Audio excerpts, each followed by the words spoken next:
I just like to run over people, slam the ball down the end zone. I mean, that's cool because I mean, in rugby, if you want to score a try, you have to set the ball down in the end zone, and it's like the climactic point. You know, you struggled and you popped a bunch of people, and people are bleeding behind you.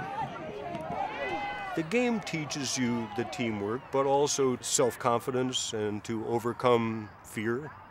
When you first start, you are bound to be a little apprehensive. You know, what's it going to be like when somebody tackles me or I have to tackle somebody? And you overcome these things, or you don't play. And he played. I was a little bit apprehensive, but I started going in the afternoons to watch his practices and his games, and I was a little apprehensive then too. Did you guys make it out to any of Mark's games in high school? You did, yeah, didn't you? I did. And Candy was I think there. we were all aghast at after every game he'd come home with a new injury. Yeah, a broken finger or nose or an elbow or, oh, don't touch that arm, I can't use that arm right away. Yeah, I remember. I've had teammates who quit after a particularly rough game and said, I'm not doing this anymore. I mean, my God, I'm going to get killed. But he kept coming back.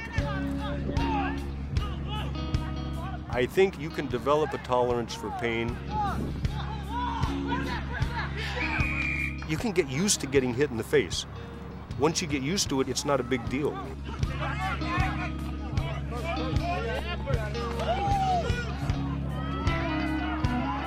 As traumatized as I was as a mom standing on the sidelines and hoping everything would be okay, along with other mothers who were thinking the same thing, I could see what a wonderful experience this was.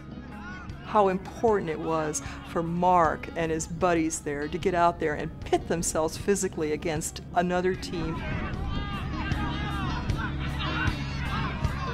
I asked Dan Smith, his coach, about Mark's performance when he was on the Wildcats rugby team at Los Gatos High School, and Dan said that Mark was number 8, and the number 8 position is pretty important. You like hold the whole team together. Mark ended up being captain of the rugby team, I think, a couple of years running as a junior and as a senior.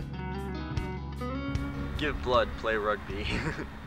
He was aggressive. He was going to be there where the action was, and that's what you need. You need somebody who is, if not fearless, at least acts fearless, who overcomes their fears. That's what soldiers do.